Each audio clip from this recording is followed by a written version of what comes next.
발피를 잡지 못하는 미국 증시와는 다르게 우리 증시는 우상향 모습이 올해 들어서 꾸준히 나타나고 있습니다. 이런 상황 속에서 실적 발표 시즌에 접어들면서 간밤에 미국에서도 실적 발표들 하나둘씩 나오고 있고요. 국내에서도 이 부분에 주목하고 있습니다. 오늘은 어떤 뉴스에 따라서 시장의 방향을 잡아갈까요? 영향을 미칠 만한 핵심 뉴스로 출발해 보시죠.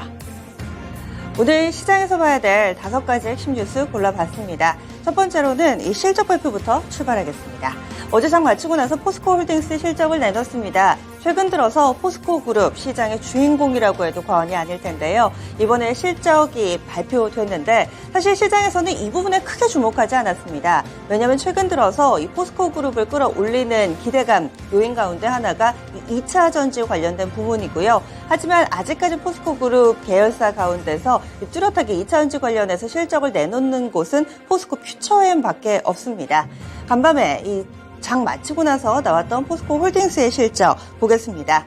1분기의 영업이익이 7천억 원으로 발표가 됐습니다. 전년 대비했을 때 70% 줄었습니다. 그래도 괜찮습니다. 예상치가 6천억이었고요. 이런 예상치를 상회한 겁니다. 거기에다가 지난 4분기에는 적자였는데요. 한 분기 만에 흑자 전환에 성공하는 모습입니다. 앞서서 이 철강이 아무래도 매출 가운데서 상당히 큰 부분을 차지했는데 이 철강 사업부는 몇몇의 이 제철소가 생산을 중단하는 그런 일이 있었고요. 이에 따라서 지난 4분기에는 실적이 안 좋을 수밖에 없었습니다. 이 공장 가동이 정상화되면서 이번 1분기 실적은 나아진 것으로 해석되고 있는데요. 매출액 같은 경우는 시장 컨센서스에 부합했습니다. 약 20조에 육박하는 매출을 기록하면서 전년 대비했을 때는 9% 정도 줄긴 했지만 여전히 예상치에 부합하는 수치로 매출도 발표가 됐습니다. 이와 관련해서 좀 더 자세한 내용은요. 오는 27일 기업 설명회가 있을 예정입니다. 여기에서 다뤄보실 수가 있습니다. 오늘도 포스코 그룹주들이 이 거래 대금을 흡수할까요? 관련된 종목군데 어제 주가까지는 상당히 좋았는데요. 보시죠. 포스코 스틸리온이 근래 들어서는 가장 좋습니다. 철강 쪽에서의 움직임, 이 중국 쪽에서 경제 성장률이 좋았다라는 부분까지도 역시나 영향을 미치는 대목인데요. 포스코 스틸리온이 16% 급등했고요. DX나 인터내셔널 쪽으로는 좋았는데 먼저 오름세를 나타냈던 포스코 퓨처엠과 포스코 홀딩스는 어제 주가가 하락하면서 포스코 그룹 내에서도 다소 힘이 엇갈렸습니다. 오늘 연속성이 나올 수 있을지 그리고 실적에는 어떻게 반응할지 보셔야겠네요. 다음 두 번째 소식도 실적입니다. 간밤 미국에서 발표된 넷플릭스의 실적도 보셔야죠. 사실 넷플릭스의 실적 발표는 예전만큼 많이 주목받지는 못합니다. 그래도 관련된 종목군들이 있어서 이 부분 점검해 보겠습니다. 넷플릭스 실적은 시장 예상치에 약간은 좀 부합하는 수치입니다. 매출액 같은 경우는 전망치를 하회했습니다. 81억 달러 발표가 됐는데요. 예상치를 다소 아주 소폭 하회하는 정도 부합으로 보셔도 됩니다. 그리고 주당 순위 EPS 같은 경우는 2.88달러를 기록해서 전망치 2.86달러를 소폭 상회했습니다. 매출과 순이익으로 봤을 때는 거의 예상치에 부합하는 정도인데요. 시간의 거래에서 현재 아주 소폭의 하락 움직임을 나타내고 있습니다. 이유는 가입자입니다. 넷플릭스 실적 발표 시즌에 실적만큼이나 주목받는 것이 바로 이 가입자인데요. 올 1분기 가입자 수가 175만 명에 그쳤다라는 발표가 있었습니다. 시장 예상치는 230만 명이었습니다. 이 부분이 이 투자 시간 외 거래에 이 투자 심리를 위축시키는 요인 가운데 하나로 꼽히고 있고요. 또 여러 가지 헤드라인으로 나오는 것이 넷플릭스 사용자 가운데 많은 분들이 하나의 아이디를 공유해서 사용하는 경우가 상당히 많습니다. 1분기까지만 가능하다, 2분기부터 금지하겠다라고 넷플릭스는 앞서서 발표했는데요. 실적 발표 시즌 그리고 최근 들어서 여러 가지 축소되는 이런 서비스들에 대한 소비자의 불만을 의식해서인지 이 비밀번호 공유와 관련해서도 2분기까지만 허용하겠다라고 밝히기도 했습니다. 관련된 종목 보겠습니다. 넷플릭스 하면은 OTT 관련된 종목군 그리고 제작사들이 떠오르실 텐데요. 제작사 쪽으로는 A스토리, 쇼박스, 스튜디오 드래곤이나 키스트 쪽 있습니다. 그리고 OTT, 설비 관련해서는 알로이스 관련주로 묶어볼 수 있습니다.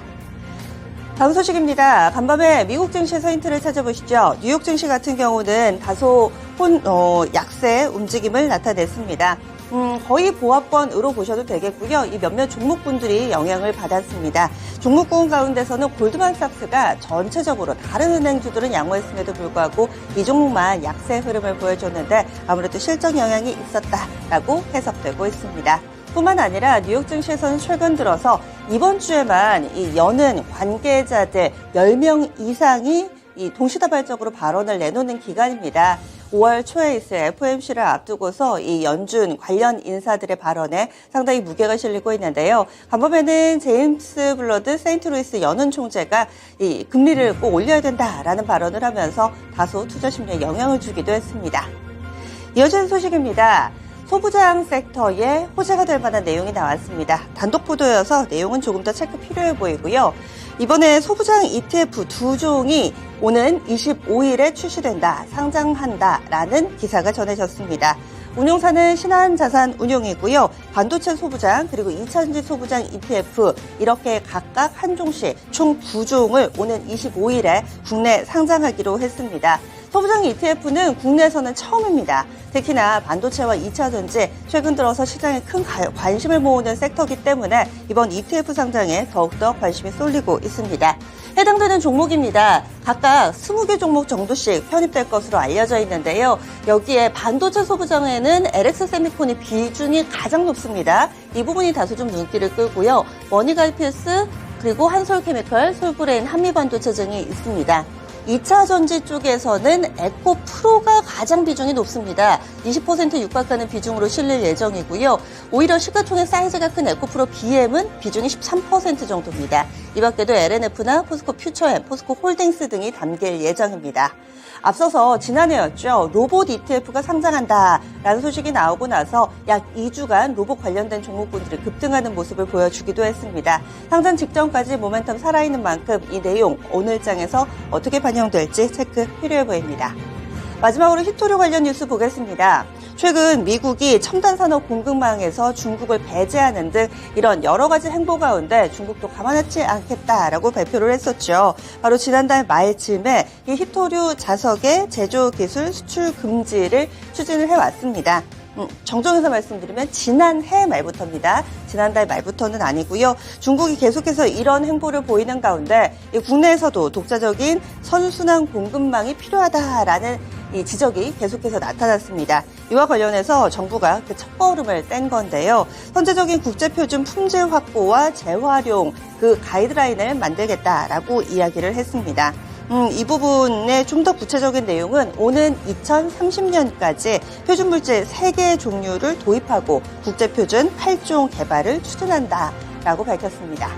히토류 관련된 종목입니다. 이미 시간을 거래해서 일정 부분 반응이 나온 종목군들도 있습니다. 과연 오늘장에서 이들 종목은 어떤 움직임을 나타낼까요? 대표적으로 유니온과 유니온 머티리얼이 있고요. 그 밖에도 노바텍이나 세토피아, 대원화성 등이 있습니다.